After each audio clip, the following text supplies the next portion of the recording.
Hey guys, Sandan Rider here. This is gonna be my chapter review to One Punch Man, One Piece 876. Pudding coincidentally appears. So yeah, I thought this was a decent chapter. There were some things I didn't like about it, some things I did like about it, and it was a pretty decent chapter overall. I mean, considering what's gonna happen next chapter, and we have Luffy and the Straw Hats all basically having to stay alive for a while until Sanji and the rest of them can make a cake, and that's one of the parts I actually didn't like. But let's start at the beginning and let's go through it. So the first part that we see, the actual cover story has changed now. We're not with Bartolomeo and his crew anymore. They've burnt down Shanks' flag and everything, and that's cool. Now we're with Sai in the Hapo Navy. So Don Sai now, he's the new Don after Don Chinjao. And so yeah, the Hapo Navy's returning home, and he's obviously with Baby Five. You can see the small hearts at the helm of the ship. So yeah, they're just going home. I think his cover story might actually be interesting because we know very little about the Hapo Navy and where they're actually from. We saw like one cover story or one flash, like I think it was when that chapter where they were showing all those world leaders appearing at what's called Reverie. We saw a little panel to do with where Don Chinjao and them not come from, where the Hapo Navy come from. I think it was the Flower Kingdom or something like that. So yeah, so that's going to be cool. I think it should be pretty good. So what did we actually see in the chapter? Well, the lightning blast that Nami utilized using her climate attack blasted a hole, plowed a hole right through the earth, and I mean like it's about a 20-foot hole, a 20-foot deep hole anyway, by the looks of things, and it's huge. All the surrounding underlings that are part of the Big Mom Pirates, they've basically just been taken out by the lightning blast, absolutely destroyed. But Big Mom, obviously, we knew she wouldn't be affected at all, and she seems all right. So she's just casually, walking forward, tearing a hole through basically the earth. She just smashes a hole through the earth. I thought she was munching on the earth. I thought she was eating it, but she's just basically walking through it and just plowing straight through it. So I'm like, all right, that's cool. It would have been nice to see exactly what she was doing. It was a bit weird that she was just kind of walking through it. She wasn't like attacking it or anything. She was just walking straight, and the earth was just breaking under her power. But yeah, that kind of shows how strong Big Mom is, and the Straw Hats are continuing to run away because they're like, shit, we really can't stop this chick. And she actually utilizes a move much like her I forgot what her other move was called, but her Getsuga Tensho, and what she almost hit Rabian and all these guys with Pudding and all them on it, but they were fine, so they all survived and everything. Yeah, so that was alright. I thought that part of the chapter was cool. Pudding then makes contact with the Straw Hats. Now this was the funniest part of the chapter for me, because Pudding makes contact and she's still she's an emotional wreck all the way throughout this chapter. She doesn't know whether she's good, bad. She's gone full tsundere. I think is it tsundere or yandere? I don't know which dere it is, but she's one of them. She's that one where she can't accept that she actually likes someone, but she's basically full apeshit. She's kind of psycho.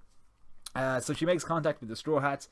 Sanji sees her and he's like, "Oh, my dear!" And the funniest part here was her triple love eyes and her head's upside down and everything. She's frothing at the mouth when Sanji acknowledges her. He's like, "Oh, okay." So she's an emotional wreck. And all the way through this chapter, Pudding's telling them things like, "Oh, you need to get away from this. You're not going the right way." And she's telling them all in like this really maniacal, psychopathic way. And what she's telling them is actually right. She's basically saying the same thing that Chiffon tells them. And Chiffon's like, "What the hell are you saying, bro?" But she's basically saying the same thing Chiffon's saying, just more evil. When you read it back, she just says it in a more evil manner, and she doesn't actually tell them the main part, like, "Oh, you need to do this. This is how you can save yourself." So all the way through, Pudding was flip-flopping between her evil self and her good self. She's an emotional wreck. And the crew's face when Pudding was flip-flopping, they're just like, "What the hell's going on? We know what's going on." So like there was this part where Pudding's like, "You can't escape from Big Mom. She'll chase you all through the oceans, and it doesn't matter. You can't escape. She'll drag you down to the bottom of the ocean, ha ha ha," or something like that. And Chiffon's like, "Okay, Big Mom will chase you to the ends of the earth. Blackleg Sanji, you need to come with us." So I was like, okay, so basically they're saying the same thing, but she's just not getting to the point. She's just too nervous and jittery with Sanji around, and she's not used to being a good guy yet. So she's just an emotional wreck. So the final plan that we get to in this chapter: Sanji, Chiffon, and Pudding will fly over to Chocolate Town, which is a little ship journey away from Whole Cake Island. They're gonna make or bake the cake.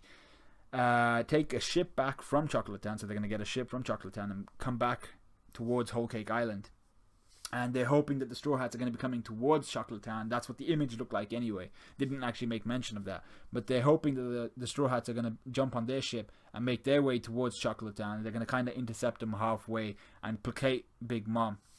So they're going to feed her and be like, bitch, calm down. So yeah, that's basically the plan. I'll come back to that in a bit, and I'll talk about why I don't really like that plan so much. So then Pudding uses her devil fruit to temporarily give the homies their certain memories back from whoever they were in previous lifetimes. So we know homies are the people who pay rent to stay on Whole Cake Island. I think they give away some of their years of life, and those are the souls that are given to homies, and then so they're remembering who they were back before they were separated from their actual being. Pudding uses her devil fruit to give their memories back. So they were like, oh shit, I gotta go walk my dog and stuff like that. So in this confusion, all the homies have basically forgotten their duties, and Big Mom can't control them anymore. So the Straw Hats have got a clear path just to go straight towards their ship. The only thing I can really make mention of there is that Pudding corrects their alignment. She's like, bitch, you're going the wrong way. The coast is this direction. So that was cool. We then see as Pudding and Sanji and Chiffon are flying away towards Chocolate Town, Brook and Chopper have taken out a massive soldiers on the Thousand Sunny, and I was like, alright, they're going in. We expected this because Brook has been the MVP of this arc. He's been kicking ass, and we haven't really we saw Chopper kind of kick ass when he was against Chiffon and all of them, but now he's still kicking ass alongside Brook. And this is the part where I'm always like, whenever he comes back into a chapter, I'm like, he's not like the other Big Mom pirates. So we see Katakuri, and he's there, and he realizes Brook's power against the soldiers, and he's like, oh, you have a strength against the soldiers. So he must be realizing slowly that Brook's devil fruit, or something about Brook, gives him a certain advantage against these soul-based homies, these soldiers that Big Mom utilizes. And Brook even does mention, I'm the Soul King, so Katakuri's slowly realizing, slowly learning. And the thing with Katakuri is he's always sat down or stood up against the wall in the back, and he's just slowly absorbing things. So I'm not sure, I don't know what Katakuri is doing, because he hasn't taken any action on the Thousand Sunny. If it was Smoothie or Cracker, he would have taken out Brook and Chopper by now. He would have straight up killed him. We don't know really what Smoothie's like, but I assume she would have. But Katakuri is a commander in the Big Mom Pirates, and he's just stood there. He's a sweet commander, and he's just stood there watching. He's just like, I'm not too sure. I'm not sure whether he's lazy, whether he wants to focus on Luffy, whether he's just delegating it out and he's letting Pero take care of this. But to me, he's giving a totally different vibe. So then we come to the last page where Sanji's like, let's make a cake that'll make Big Mom faint. And I'm just like, I'm not sure how I feel about this development. I mean, like, people like Rogers Base, maybe, yeah, I think it was just Rogers Base. I haven't checked anybody else's reviews of the last few chapters. But Rogers Base was always on the boat of Sanji was going to help make a cake or make something to help placate Big Mom, to help kind of sedate her. And I didn't like that idea in the first place. I was like, yeah, that's cool, but baking a cake in order to escape just feels cheap and childish almost, I mean, like, I understand who this manga is aimed for, but for people who have been reading it since we were like 12 years old, for people like me, or everybody else I assume that's reading this and watching this review, it's a very, very cheap and childish way to just get rid of Big Mom. And I understand if that just got rid of Big Mom, so it just placates Big Mom, that's fine, and I'm sure that'll work. That's cool. I'm okay with that, because it worked with Zeus, and we know Big Mom's gluttony and everything like that, so that should work. But where are the rest of the Big Mom pirates? We've seen her crew. They're huge. She has an army-sized crew. So where the hell are they? We've seen the Raging Army. They need to pop up somewhere, because they haven't split. The crew hasn't split into two yet. They've just sent out their like main platoons, the smaller platoons, but where are the rest of the Big Mom pirates?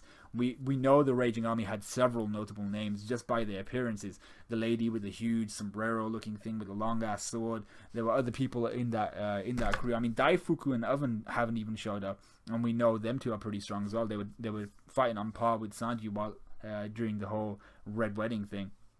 So where are they at? Where are these guys at?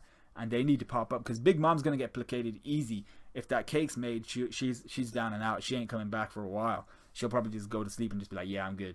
But the rest of them need to pick up the pace, because so far this escape it's building up tension, but it's not building up any any danger or any ominous vibes towards the Straw Hat Pirates. They're getting away pretty easily at this moment in time, and the only reason why I say that is because I'm not too sure whether Katakuri is actually going to be opposing the Straw Hat Pirates once they get on their ship. I don't know. Katakuri is giving me a very different vibe to the rest of the Big Mom Pirates. He doesn't look like he's innately evil, and all the time, every single time we see him, he's got these ellipses and he's always considering something. He's the silent guy, and you always have to be wary of the silent guy. The silent guy is the guy who will either betray you or make or break you. You know, he's that guy. But considering he's a sweet commander, he's got to have some level of loyalty to the Big Mom Pirates. But we don't know. We don't know how he got those scars. We don't know his backstory. We don't know what he's fighting for. So for me, Katakuri is the current wild card. Beforehand it was Pudding. Now it's Katakuri. We don't know what he's doing. And I think he's going to change something. I don't think he's going to actually go for the Straw Hats. Because he's not doing anything. He's not being an active contributor to taking out the Straw Hats at the moment. He's just waiting and watching Brook and Chopper take out their soldiers. I mean, Perospero isn't doing anything, but at least he's working up Brook and Chopper. He's taking the piss out of him. He's like, yeah, all your friends are dead and stuff like that. So, you know, I'm not too sure what Katakuri's going to do. And I don't like the plan, like I said, because it feels childish, cheap, almost an easy way out. And we know there's no easy way out. So let me know what you guys thought. Like, comment, subscribe, all that good stuff. Let me know what you guys rate the chapter. I'm going to rate this about a 6.5 or 7. The actual chapter was good, but the content in terms of the plan, I didn't like that. And that was kind of like one of the main parts of the thingy of the chapter. And most of it was just another escape story, and it wasn't really anything new. We knew Big Mom wasn't going to be out. We basically knew Sanji was going to go and make a cake again. So, well, not again, but we knew most of what was going to go down this chapter, so it wasn't really anything new. I'm just getting a different vibe for Katakuri. So let me know what you guys think. Like, comment, subscribe, all that good stuff, and I will see you guys in a few hours, because I got to put up my Hero Academia review as well. So I'll see you guys then.